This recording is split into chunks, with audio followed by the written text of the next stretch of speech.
Bonjour à toutes, bonjour à tous. Malgré l'arrivée prochaine de l'été, le temps n'est toujours pas au rendez-vous. Pour nous consoler, regardons de plus près les titres de ce vendredi 17 juin. Nous parlerons tout d'abord podologie. Nous vous emmènerons ensuite au Cambodge pour la réalisation d'un projet humanitaire. L'extension du tramway T6 a été inaugurée, nous vous en parlerons. Direction ensuite la piscine pour vous expliquer les raisons de sa fermeture. Après, un peu de théâtre avec l'atelier des seniors. Et enfin, nous conclurons sur une journée de sensibilisation au risque routier. Le jeudi 9 juin dernier était célébrée la journée nationale de la santé du pied. À cette occasion, l'UFSP, l'Union française de la santé du pied, a souhaité renforcer ses actions de prévention en organisant dans plusieurs régions des séances de dépistage gratuites. Nous avons assisté à l'une d'entre elles en Salicar à Vélizy. Selon le référentiel 2015 de l'Observatoire national de la santé du pied, 62% des Français déclarent ressentir régulièrement des douleurs aux pieds, avec pour cause principale des orthèses plantaires, des cors, des durillons ou encore des mycoses. Pourtant, dans les faits, les pieds restent encore trop relégués au second plan, perçus comme moins essentiels que d'autres zones du corps, avec seulement 45% des Français ayant recours à des pédicures podologues. C'est important, on les sollicite tout le temps, à tout âge, le sportif, l'enfant, la personne active. On n'a pas forcément les chaussures qui vont avec. Et c'est une zone qu'on a tendance à négliger et on consulte que quand on a mal. Et c'est dommage. Certaines blessures peuvent être importantes, notamment chez certaines personnes, notamment les personnes diabétiques, où là, il y a une prise en charge particulière. Et il ne faut pas négliger, ne serait-ce que la moindre petite plaie. Ainsi, les petits bobos, aussi insignifiants paraissent-ils, doivent être pris au sérieux en requérant l'avis d'un professionnel qualifié, d'autant plus qu'aujourd'hui, pédicurie comme podologie bénéficient d'une prise en charge plus étendue qu'auparavant. La pédicurie, c'est remboursé pour les personnes diabétiques. En temps normal, c'est pas remboursé, mais de plus en plus de mutuelles prennent en charge. Donc, il suffit de demander une facture à son pédicure. La podologie, c'est remboursé. Il faut une ordonnance du médecin. C'est remboursé une semelle par an pour les adultes et c'est tous les 6 mois pour les enfants. À noter qu'une consultation chez un pédicure podologue coûte aujourd'hui, en moyenne, entre 25 et 30 euros. La jeunesse vélizienne foisonne d'idées et d'initiatives. Nous avons rencontré 2 étudiants de la commune qui participent à un projet humanitaire et éducatif au Cambodge. Entretien avec Hélène et Marie. 2 étudiantes véliziennes partent cette semaine pour le Cambodge afin d'aider une association locale, les centres d'Atista à Banda Aceh, qui est en contact avec une association française, Chemin d'enfance. On avait une idée de projet, on voulait absolument faire quelque chose dans l'éducation parce que toutes les 2 on veut devenir professeur des écoles. Du coup, on voulait absolument quelque chose dans l'éducation et on est tombé un peu par hasard sur cette association. Elles participeront à la rénovation d'un centre près de la capitale, Phnom Penh. Les centres d'Atista sont des lieux très gais, colorés, calmes et chaleureux où les enfants peuvent apprendre, jouer et se dépenser, oubliant les horreurs de la guerre et de la misère. Mais qui dit projet, dit finance. Mais on a déjà une subvention par la mairie et on a fait aussi une cagnotte en ligne qui a plutôt bien marché. On est presque à 700 € là. Donc ça nous finance les billets aller ou les billets retour. Parce que les billets nous ont coûté environ 700. Il y a les vaccins qui ont coûté assez cher aussi. Après sur place, le coût de la vie là-bas, c'est pas ce qu'il y a de plus cher. On a une bibliothèque à rénover. On doit repeindre des murs et construire, fabriquer ou acheter des meubles. Et on a aussi un parc de jeux extérieur où il y a déjà 3 structures et ce serait bien qu'on en rajoute 2. On avait envie, toutes les 2, on est vachement dans l'humanitaire, dans les trucs comme ça. Donc là c'est le premier, mais je pense que c'est pas le dernier en fait. Vélizy TV leur souhaite bonne chance pour cette belle expérience essentiellement humaine, faite de rencontres et de solidarité, joie, bonne humeur, mais aussi organisation et professionnalisme qui illustrent le mieux l'action d'Atista et son impact sur les enfants et plus généralement sur les communautés. Si vous voulez nous suivre, on a un blog qui s'appelle hlnm.tumblr ou alors vous pouvez nous suivre aussi sur EduLudique. Ça y est, il est désormais possible de prendre le tramway T6 jusqu'à Viroflay et trouver ainsi une liaison jusqu'à Paris avec le RERC. Samedi dernier était organisée la grande inauguration de ce nouveau tronçon composé de 2 gares supplémentaires. Pour ceux qui n'auraient pas encore fait le voyage à travers ce tunnel impressionnant, image.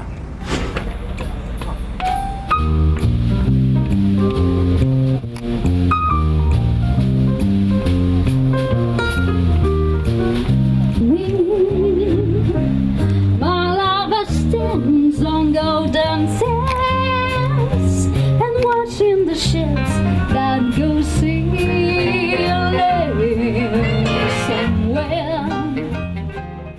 C'est en berçant les usagers de 12 tonalités de jazz que la ville de Vélizy-Villacoublay a souhaité célébrer le 11 juin l'inauguration de l'extension de la ligne de tramway T6 avec 2 nouvelles gares, Viroflay rive droite et Viroflay rive gauche.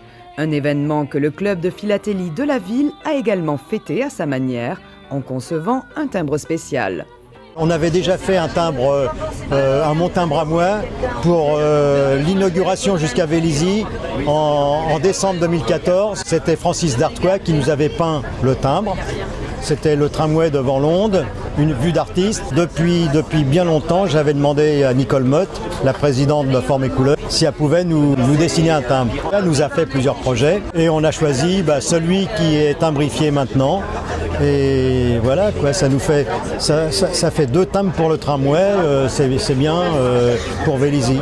Mais au final, que donne-t-elle cette extension de la ligne T6 et qu'en pensent les usagers? Petite visite et micro-trottoir.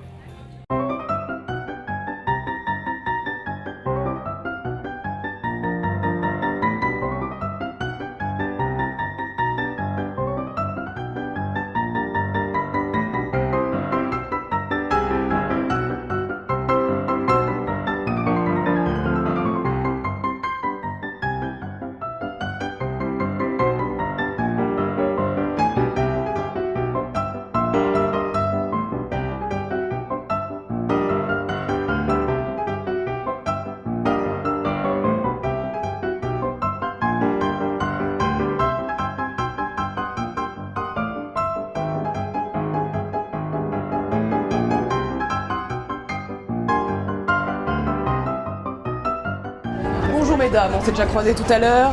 Est-ce qu'on peut vous demander un petit peu ce que vous pensez donc de cette nouvelle extension du tramway T6? C'est une réussite pour vous? C'est bien. C'est bien, ça vous plaît en termes visuels Oui. Et vous madame? Oui, c'est très bien, mais moi, à mon âge, pour monter les escaliers, c'est dur. Ça semble très fonctionnel, très pratique. C'est très joli. À la fois les parquets et la pierre, c'est une belle réussite, je trouve. Nous, on vient de Châtillon. D'accord. Ah oui. Donc on a fait l'inauguration à Châtillon. Alors, on vient voir ici ce qui se passe. D'accord. C'est très bien. Pour aller à Versailles, par exemple, on peut connecter tout ça. C'est même, je suppose que pour les gens qui travaillent, ça sera un outil intéressant. Là, pour l'instant, ce qui surprend, c'est la profondeur. Parce qu'en tant que Viroflaysien, on ne pensait pas qu'ils avaient creusé aussi bas. C'est très bien pour Viroflay, c'est très bien pour le bassin d'emploi et que, bien évidemment, c'est sympa.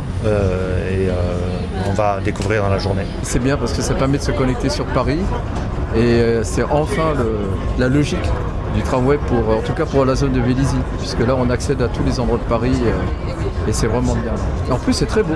Je pense que c'est très bien. À Viroflay, ils ont bien fait, ils ont fait beaucoup de ils ont bien bossé et franchement je trouve ça agréable. Ce qui est impressionnant, c'est le tunnel. C'est quand même long et on se demande quand on sortira. Donc c'est vrai parce que quand on ne connaît pas, on se pose des questions, mais sinon c'est agréable et il le fallait pour Vélizy, je pense. C'est très bien. C'est super beau, c'est surprenant. C'est impressionnant que quand on est en dessous, de voir tout cette grande mur, cette grande muraille comme ça, c'est creusé, c'est impressionnant. Voilà. Morale de l'histoire, une réussite? Ah oui. Oui, absolument. C'était très attendu depuis au moins 50 ans. L'objectif principal est atteint, les usagers sont impressionnés et satisfaits. Désormais, la ligne de tramway T6 s'étend sur pas moins de 14 km, dessert 21 stations dans 5 villes et permet de relier en tout 9 communes.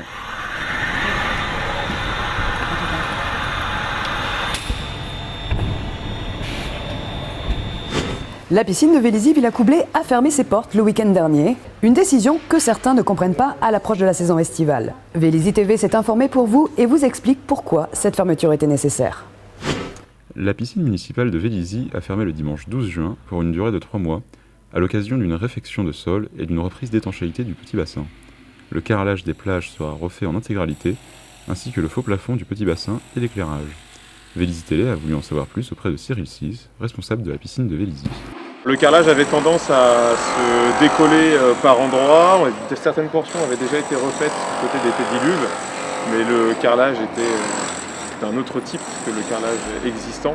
Voilà, l'idée était d'harmoniser l'ensemble du carrelage. Les fuites du petit bassin, c'est la priorité finalement de ces travaux.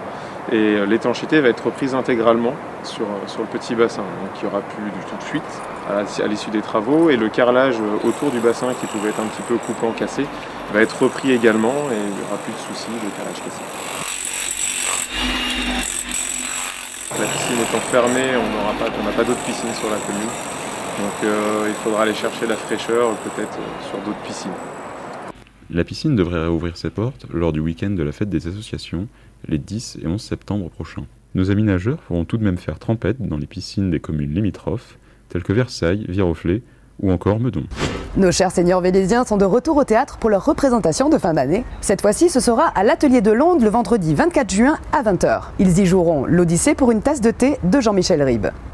Si les pères se regardaient un peu plus souvent la margoulette dans leur miroir, ils verraient que leurs yeux sont faits pour gémir, leurs dents pour se gratter, leurs bras pour se débattre, leur cœur pour saigner et leur cul pour péter de trouille quand ils s'aperçoivent qu'ils doivent quitter tout ça et partir au fond d'un trou. Alors, peut-être, ils hésiteraient avant de baisser leurs pantalons. C'est une version très moderne de l'Odyssée d'Homère, avec des personnages qui sont truculents, à la fois, on va dire, antiques et contemporains. C'est drôle, c'est joué avec entrain, c'est joué avec passion, parce que les gens qui sont dans cet atelier sont des gens passionnés, qui ont envie d'être bien sur scène, et donc je pense que le public de Vélizy va se ruer à l'atelier pour voir ce spectacle. Attention, il y a l'histoire aussi toujours de penser à lui servir à boire. Tiens, reprends-en. Oui, je lui ai dit ça. Oui, mais il faut le servir. C'est donc le vendredi 24 juin à 20h à l'Atelier, à Londe, et il est important de réserver à la billetterie de Londe, car le nombre de places est bien sûr limité. Et bien sûr, c'est gratuit, c'est ouvert à tout le monde et c'est un spectacle pour tous les publics. Sur 700 000 accidents de travail par an, seulement 3% concernent la route et pourtant, ils représentent 20% des accidents mortels en milieu professionnel. Un état de fait qui a conduit la médecine du travail à CMS à réaliser des journées de sensibilisation aux risques routiers. Nous nous sommes invités à celle de cette année. Ce jeudi avait lieu une journée de sensibilisation pour les salariés et les employeurs sur les risques routiers professionnels organisée par la CMS. L'occasion pour nous d'en savoir un peu plus sur le sujet. L'accident de la route est la première cause d'accident du travail mortel. C'est pourquoi nous avons choisi de présenter ce risque routier donc sur l'ensemble de cette journée. L'année dernière, nous avons démarré par le risque routier, mais les entreprises étaient ciblées. C'est-à-dire c'était vraiment les entreprises dans lesquelles les salariés exerçaient leur métier pratiquement uniquement sur la route. Et cette année, nous avons décidé d'élargir à toutes les sociétés du secteur. Une dizaine d'ateliers axés sur les risques techniques, organisationnels et humains étaient présentés ce jour-là. Vous avez un atelier sur les substances psychoactives et la somnolence, un atelier sur la vision, un atelier sur la simulation en voiture, et puis sur la simulation aussi sur deux roues. Vous avez un atelier qui donc s'effectue avec des lunettes, puisque ces lunettes en fait simulent un état d'alcoolisme, ou en tout cas l'individu est sous substance. Parmi les ateliers, l'un d'entre eux a particulièrement attiré notre attention. Allez, on y va ? C'est parti.